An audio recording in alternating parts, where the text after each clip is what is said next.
Pemerintah berencana memutihkan atau menghapus tunggakan iuran peserta BPJS Kesehatan.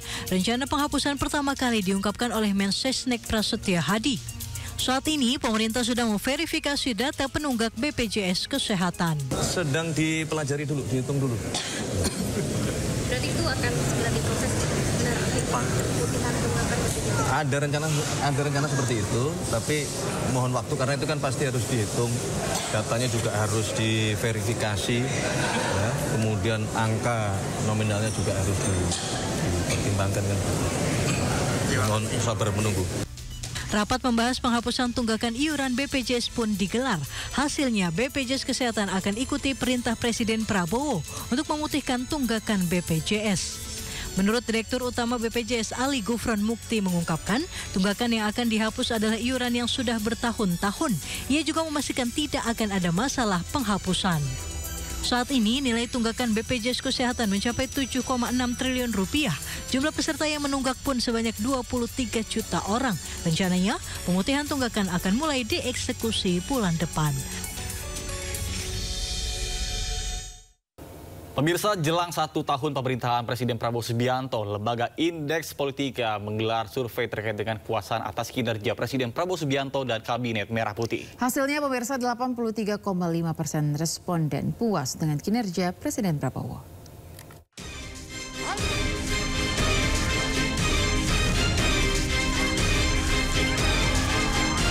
Jelang setahun masa pemerintahan Presiden Prabowo dan Wapres Gibran Rakabuming Raka, hasil survei Lembaga Riset Indeks Politika menunjukkan tingkat kepuasan publik terhadap Presiden Prabowo Subianto menembus angka 83,5%.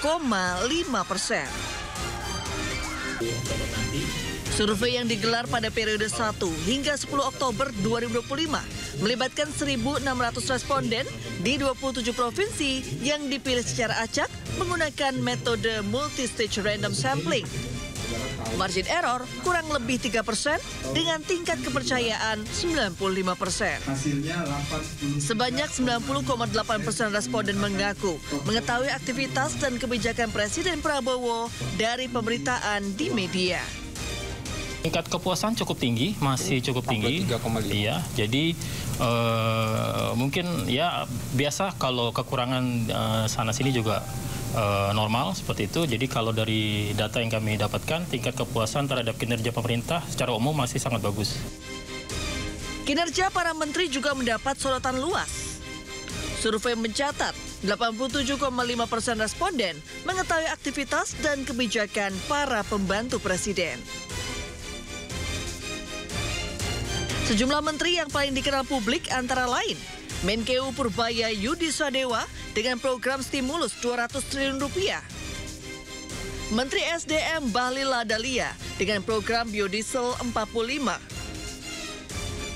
Serta Mentan Andi Amran Sulaiman dengan program swasembada beras. Dari Jakarta, Rani Sanjaya melaporkan. Pemirsa, pemerintah berencana menghapus seluruh tunggakan iuran BPJS Kesehatan. Pemutihan berlaku untuk tunggakan yang sudah berjalan bertahun-tahun. Terima kasih Anda masih bersama kami di Sindo Today bersama saya Nata Arman dan Aya Nufus. Pemirsa, heboh di media sosial. Penampakan tambang pasir di belakang SMA Negeri 1 Cimarga, Kabupaten Lebak, Banten. Iya, keberadaan tambang tersebut memicu kekhawatiran warga, terutama terkait dampaknya terhadap lingkungan dan keselamatan siswa.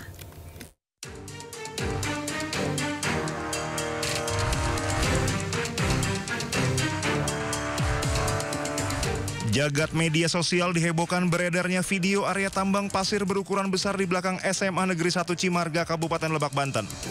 Video ini langsung menuai perhatian publik karena terlihat dengan jelas aktivitas pertambangan pasir yang cukup masif dengan galian yang mengubah bentang alam di sekitar sekolah. Warga pun mempertanyakan legalitas aktivitas tambang tersebut karena lokasi tambang yang dekat dengan institusi pendidikan. Keberadaan tambang ini memicu kekhawatiran di kalangan masyarakat terutama terkait dampaknya terhadap lingkungan dan keselamatan siswa. PLT Kepala Dinas ESDM Provinsi Banten Ari James Faradi mengatakan pihaknya akan menindaklanjuti dan mengecek keberadaan tambang pasir tersebut. Segala sesuatunya kan pasti izin itu udah ada tentang upaya pengelolaan dan pemantauan lingkungannya. Jadi kita akan melihat apakah berizin atau tidak yang pertama. Kalau berizin, kita akan lihat tanggung jawab perusahaan seperti apa terkait dengan good management practice-nya dan juga laporan-laporan yang harus diberikan kepada kami. Dan kebetulan kami juga lagi dapat surat dari Kementerian SDM untuk mendata kembali sejak tahun 2022 sampai 2025 izin usaha pertambangan, wilayah izin usaha pertambangan apa saja yang ada di Banten. Warga meminta pemerintah Provinsi Banten segera turun tangan dan melakukan investigasi memastikan aktivitas tambang di wilayah pendidikan dilakukan sesuai prosedur dan tidak membahayakan keselamatan publik. Dari Serang, Banten, Maesa Apriandi, iNews melaporkan. Pemirsa, 2 hari beroperasi, lebih dari 15.000 aduan masyarakat masuk ke kanal lapor Pak Purbaya. Ya, bahkan oknum pegawai Bea Cukai terancam dipecat usai ketahuan nongkrong di kafe saat jam kerja.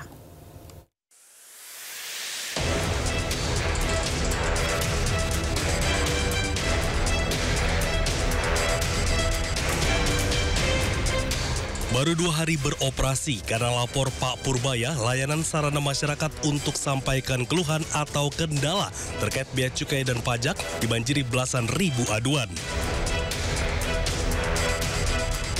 Dari 10 laporan yang ingin segera ditindaklanjuti, ada 1 laporan di mana pelapor menyebut melihat petugas bea cukai yang tiap hari nongkrong di Starbucks, lengkap dengan laptop dan membicarakan bisnis aset.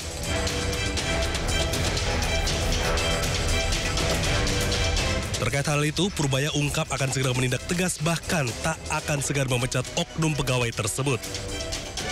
Gimana anak buah lu begitu? Ini akan tindak ya. Ini lengkap tempatnya nih. Ini cuma saya alamatnya lengkap, ini lengkap, jadi pasti bisa kita akan kejar. Jadi saya baru tahu, walaupun kita udah mau gebrak-gebrak, masih ini di bawah seperti ini. Artinya mereka nggak peduli. Dianggapnya saya main-main. Bilang, hari Senin ke depan, kalau ada yang ketemu begini lagi, aku akan pecat. Walaupun katanya mecat pegawai negeri susah, saya akan pecat. Saya persulit hidupnya. Masa nongkrong di Starbucks berpakai seragam, gak kira-kira lo.